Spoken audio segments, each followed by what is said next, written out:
In this video, I'm going to finish all the odds and ends of this half track and take it out in the dirt.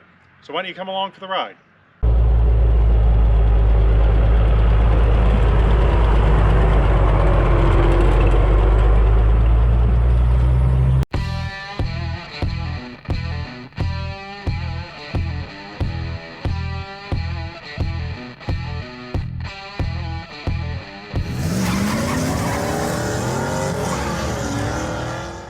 Now here in the interior we have the brake pedal.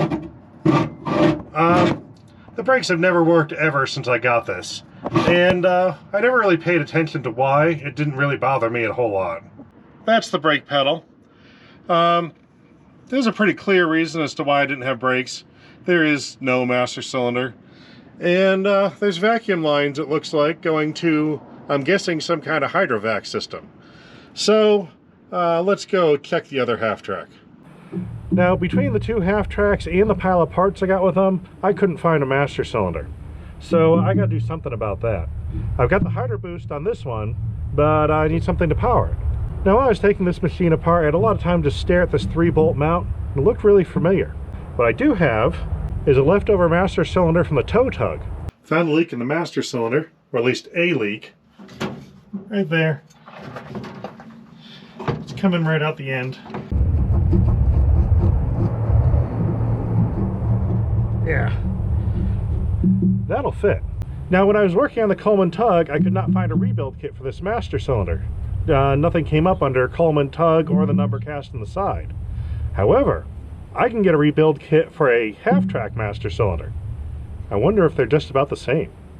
As long as this is an 1.5-inch bore, we're probably pretty close. Hello. That moves easy. All right. Now, is this an 1.5 inches? It is. We've got an 1.5 inch bore, so if the kit for the half track looks basically like this, I'm going to buy it, we're going to slap it in and see what happens. I've got the old Coleman master cylinder pulled apart. This is it right here. I've got the new kit in for a half track to rebuild that. That's right there. Now, I found a bunch of old stock ones. They're running like 20-25 bucks on eBay. But I found a brand new one, fresh rubber, for $29.99. They both have a rubber washer on the end. There is a flat plate on the end. On the old one, it's a crimped metal piece. On the new one, it's a plastic piece. Piston in the center here.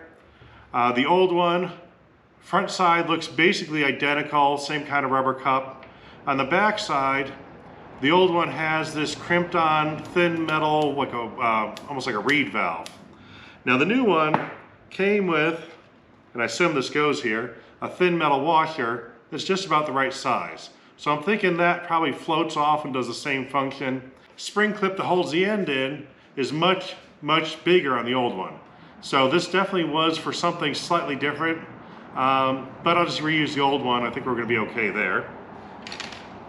The boot on the end looks slightly different, but it's rubber bellows, who cares? So I think I'm in good shape. I think I'll be able to pop this thing together with these new parts. Got a little bit of corrosion in the bore here. Good old brake cylinder hole will take care of that. And then we'll pop this thing back together.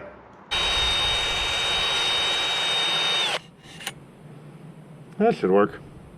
Always make sure you spill a little bit of that clean brake fluid on the surface you're working on. That way you can go ahead and put some on all the cups as you put them in. It makes everything easier. And a convenient dispensing table. There we go. We've got a rebuilt master cylinder for a Coleman tug that I'm going to install in a half track. Now here's the old hydrovac unit from my M15A1. I'm looking at it. There is debris filling that. Almost looks like it might be some of those mud wasps or dirt daubers or whatever you call them. So this, if I hook this up as is, it's going to pump dirt into my brakes. And I want to avoid that because that seems like a bad idea. So for now, I'm not hooking this up. But all this unit does is take fluid from your master cylinder here and shoot it out at a higher pressure here. So that just makes your brakes better. It doesn't necessarily make them work. So I can get the brakes working without it. I got the master cylinder bolted in place. I found an adapter fitting that worked from this master cylinder to the same size line as is used on the lines in the chassis. For yard use, straight regular master cylinder power should be fine. Only really need the boost if you're on the road and you're going fast. This side has an adapter. There's also an outlet on this side, which I need to plug. And this is a standard half 20 thread. So I just took a half 20 bolt, cut it down stubby, added a crush washer, and we're going to add that.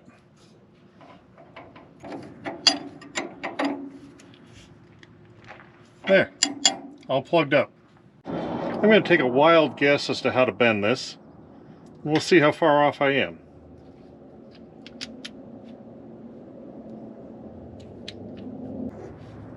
Yeah, that looks good enough. Tweak a little bit by hand as we go in.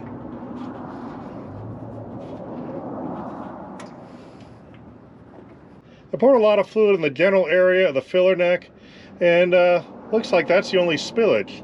I don't see any leaks from lines yet, so that's a good sign. Maybe we'll try hitting the pedal. Oh yeah, I gotta make the rod that connects the pedal. That's the part I gotta do next. I don't have the linkage that belongs here, so we're gonna have to make it up. I've got a bolt and a coupling nut. That piston has a rounded cup inside it, so we need to put a little radius on here.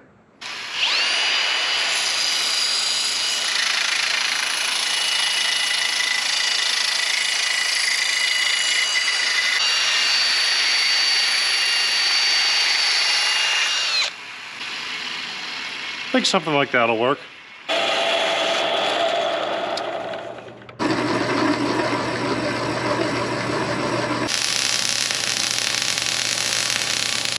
And now we can actually hit the brake pedal and have it do something.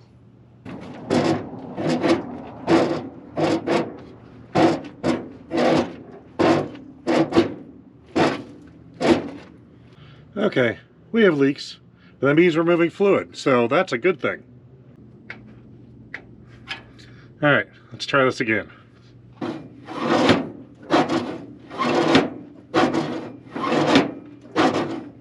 That's a little better, still a little leak, but much better. And it almost feels like I'm starting to get a pedal. This is a perfect way to bleed the master cylinder. So yeah, this leak is a good thing. I don't see any more leaks right now. Now I have a problem of the brake pedals actually hitting the floorboard. So I'm gonna try to bend this rather than clearance the floorboard. See if that works. Maybe a little bit. The bleeders are completely clogged, of course, because, you know, why wouldn't they be? But I'm noticing there is fluid on the tip there, which means that cylinder has fluid in it. Let's try a rear wheel cylinder. Assuming the bleeder's clogged, because they all are. Oh, I see fluid coming out.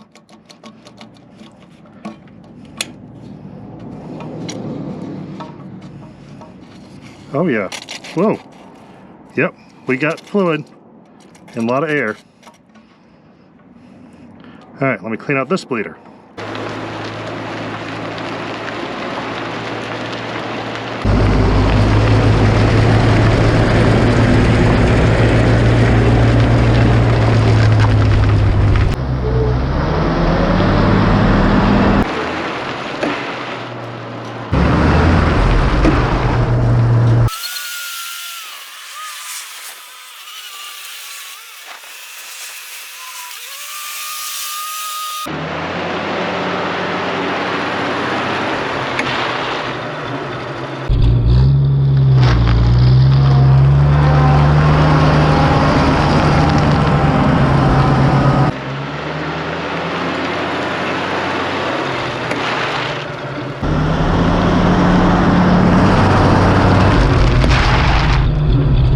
Definitely has some brakes.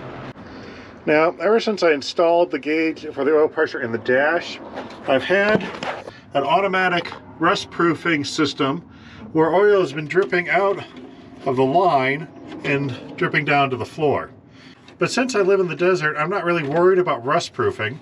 I'm more concerned that this line is going to burst, and rather than just drip, it's going to start pumping oil out. So we got to repair that. So let's see what the one on the other one looks like. This one looks pretty old and crusty, so let's see if it works. Sure is a lot easier to work under the dashboard when there's no floor in the vehicle. All vehicles should have a removable floor, Make this stuff a lot easier. It's a lot easier to get to this if you can stand where the engine used to be. Yep. Alright. It is a nice braided steel line. Let's see if it still holds pressure. It's definitely not as convenient to work on a vehicle that has a floor still. I actually bent this hard line a little bit to try to straighten out the bend on that braided line. Hopefully with less flexing, it'll hold up a little better.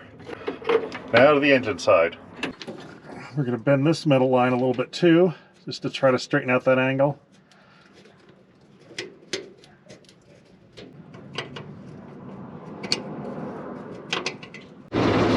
Now we got full oil pressure, and that new line is not leaking at all, so that's fixed. Now overall, the seat in this half track works pretty well. You do have to watch out when it's sunny out. The bottom of the seat can scald you in the most unpleasant way. And then it's only every once in a while that when you bounce up and down in the seat, the splinters go through the shirt into your back. Most of the time, it just is slightly abrasive. So I'm going to go ahead and try to get rid of those minor inconveniences and make this just a little bit better. Yeah, it's actually unbolting. There. That's the easy way to remove it. Now, the wood is just completely falling apart. I need to replace it, but plywood is ridiculously expensive these days.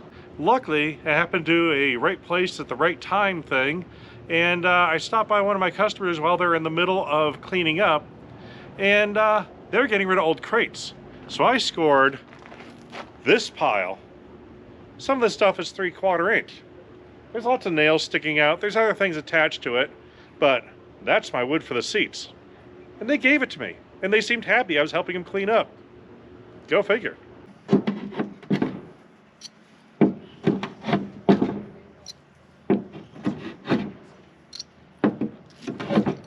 So I'm tearing apart this crate. Another thing you don't usually think about, how much time and effort people put into putting things in boxes. I'm finding instructions on how to assemble this whole thing. It took a while to assemble this crate. It's taken me a long time just to take it apart, and I didn't even have to make the pieces. Now I need the outside profile and hole locations transferred to another piece of wood. So I'm going to do it the easy way.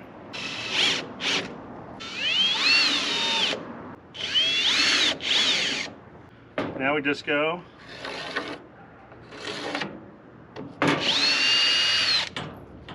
Now, the screws I used to hold it down, I also drilled myself pilot holes in all my locations. Now always watch out so you don't cut through your Jeep hood while you do this.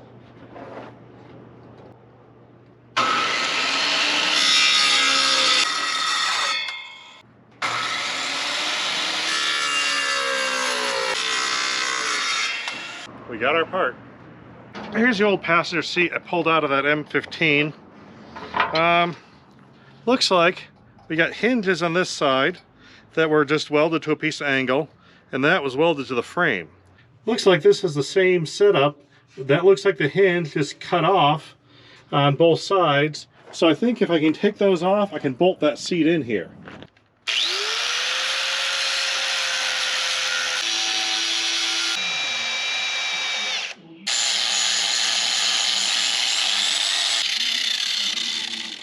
I've got my seat backs here, which I went ahead and installed the nut inserts and painted the back black.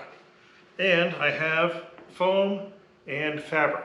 Now this foam I got online. It was like 30 bucks. It's more than enough for what I need. They said it was seat density. I don't think that's seat bottom density. It pushes in pretty easy.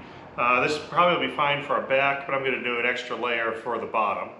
And then this fabric was 10 bucks a yard. A lot of reviews said it was good for upholstery. I don't know, never used it. But it's got a kind of rubberized backing, and then it's got a kind of canvasy looking top part. So I think this will be good for the half track. And it was 10 bucks a yard. I bought 3 yards, so that's more than enough. I'm actually planning on doing another project with the leftovers, so I didn't have to buy this much. But I have plenty for what we're doing now. Now, I put down the wood, marked it out with a Sharpie. We're going to cut out our foam. Now this stuff is 1 inch thick. They have it in all different thicknesses, but I think this will be okay for what I'm doing. I don't know, we'll find out. Now the reason I painted the back black is I'm not going to cover the whole thing. I'm going to go,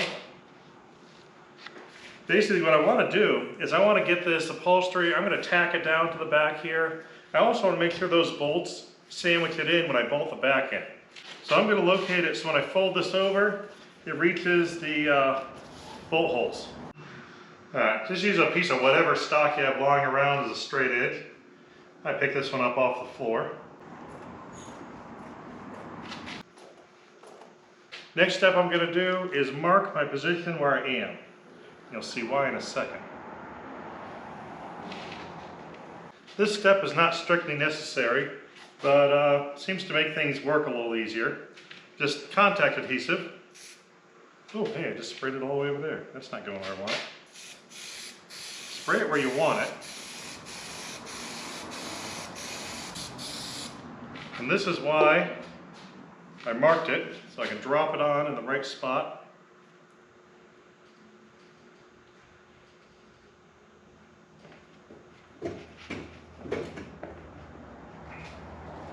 Alright, then we'll do this.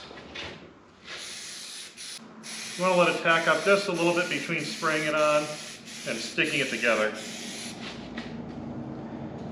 There's probably instructions on the can.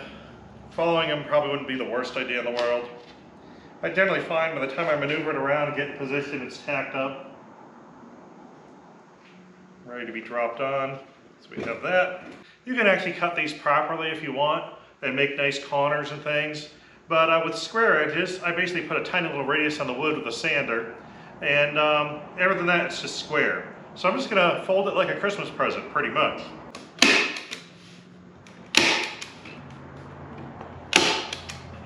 Get all the wrinkles out if you have any.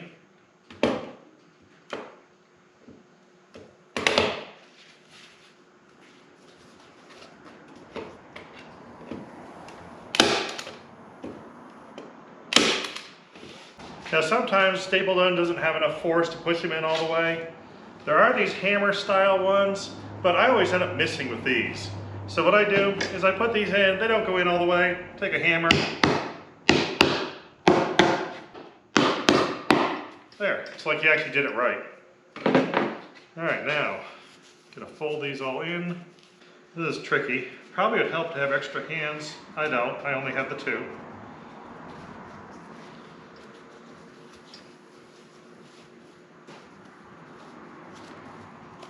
But usually I can get it kind of plausible.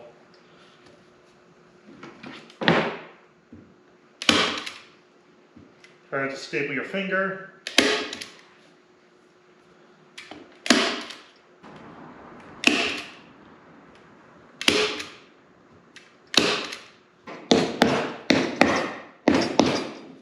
Okay, and now we have something that looks basically like a seat back. I covered up my mounting holes, the other one is, and I wanted to bolt through it. That way it sandwiches it all in there. Take a soldering iron, find the hole, and just push the soldering iron in. That gives your fabric a finished edge, and you have a nice hole to work with, and it doesn't tear. A little stinky. Other than that, it's fine. Don't breathe it. There it is. There, now I can bolt this thing on. Now one quick tip, it's real nice and convenient to bolt together your seat while it's folded down like this, but sometimes that can be a problem. We'll be unbolting that now.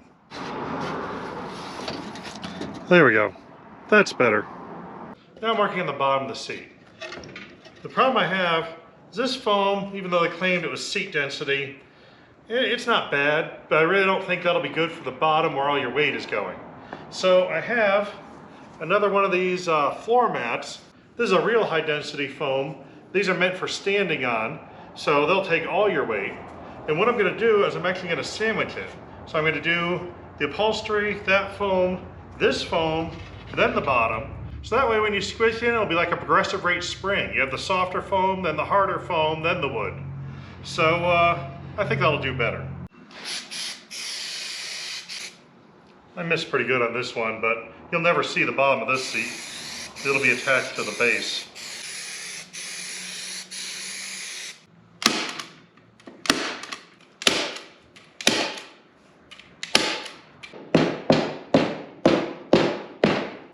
And there, we have a seat base.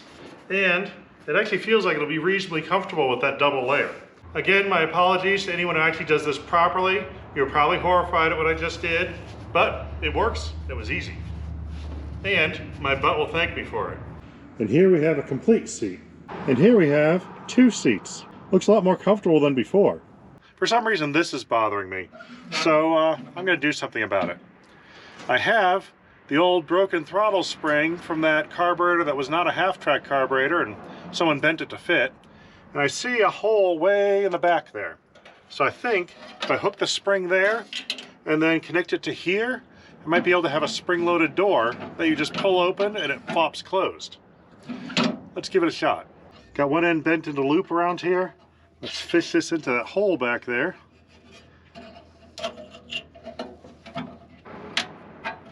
All right, let's see. Yeah. Good enough. Now that I have the brakes working this half track, I'm a little worried about the stability of this gas tank, because it's not, you know, attached or anything. Also, this half track uses fuel at a pretty good rate, so this tank's going to be a little on the small side. I'm going to try going with something a little bit bigger. This is the tank that actually was in that half track when I bought it. And by in, I mean just set in place.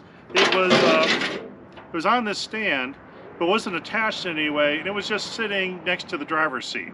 So you could reach over and check your fuel level with your finger if you wanted to.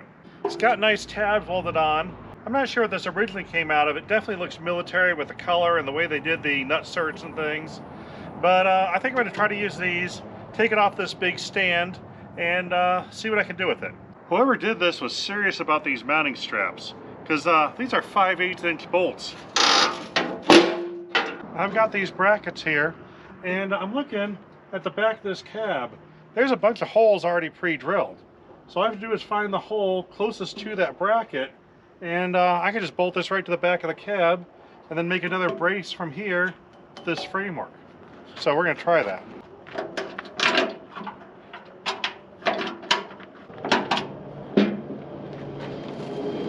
Yeah, I think we'll have something here. I didn't like that tank. Just didn't look right, it didn't sit right, it stuck out a little too far. Didn't like it. Now I started installing another tank in this car, but I didn't like this one either. So I'm going to steal the tank out of this car and try it in that half track. And maybe that'll work.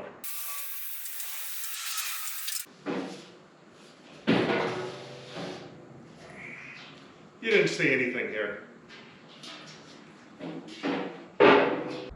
Now while this tank is turning from red to black, I've got to figure out a way to mount it. Got some more use out of that pile of wood here. I can do something like this.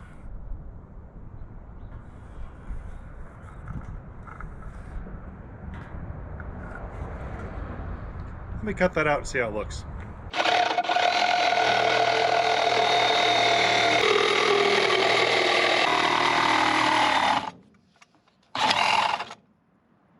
Oh, that's exactly where I wanted it to end. Perfect. We'll just smooth that out so it looks intentional.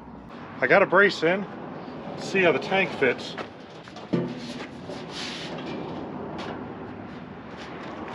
I'm glad the back of this cab is just perforated with holes so I can have my selection of where I want to mount it.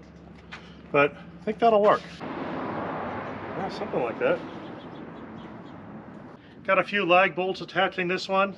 This one's attached by one lag bolt and is sitting on this surface so it can't go downwards. Now I just have to make a strap to hold it in and run the hose to it. Found some leftover pieces labeled bad, so this is actually stainless steel. This will make nice strapping material. You can use a piece of all thread, about 6 inches long. That way I can have a lot of adjustment to tighten this strap down. I'm going to put that on the bottom where you don't really see it. And then the top, I'm going to bolt it right to the back. Again, happy this thing is perforated with holes. Now I know I cut this wood so thin, it's not particularly strong, but that's not taking any of the load really. What I have done is I've attached the strap to the cab. The only thing this wood is doing is acting as a spacer. It's actually being squished against the cab by the strap. So that's in there solid, and none of the weight's on the wood. I'm pretty happy with the way that turned out. That looks like the appropriate tank to have there. First time I'm going to try these new seats. Oh yeah. That's way better.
We're idling here, we got it warmed up. That's about as warm as it ever seems to get, is about 150. And oil pressure at idle is pretty good.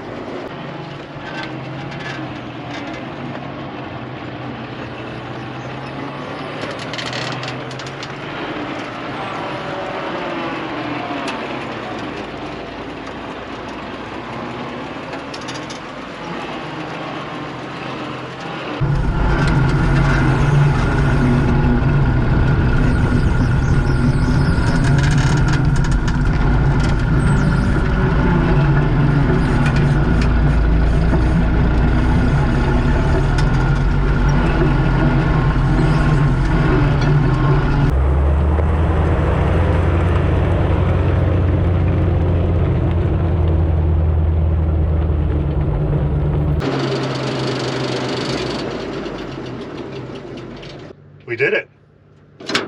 It works. And that's it. As far as I'm concerned, this thing is done. It's good for yard use. It starts, it drives, it stops, lifts up heavy objects. It really does everything you could want. Those tracks aren't good enough for road use, and I'm not going to take them at high speed, so I'm not too worried about it. The brakes are a little uneven. One track works best, but the other ones are coming around. But for yard use, it's fine, and that's the only place I have to use it. So I'm going to put the done stamp on this one. Well, I'll put the good enough stamp on this one. And next video, I'm going to be working on something else. This project was a lot of fun. It was a lot of work, but I'm really glad I did it. It's fun to drive, and a lot of people get a kick out of it when they see it drive by. Hope you guys are having fun too, and we'll see you next time.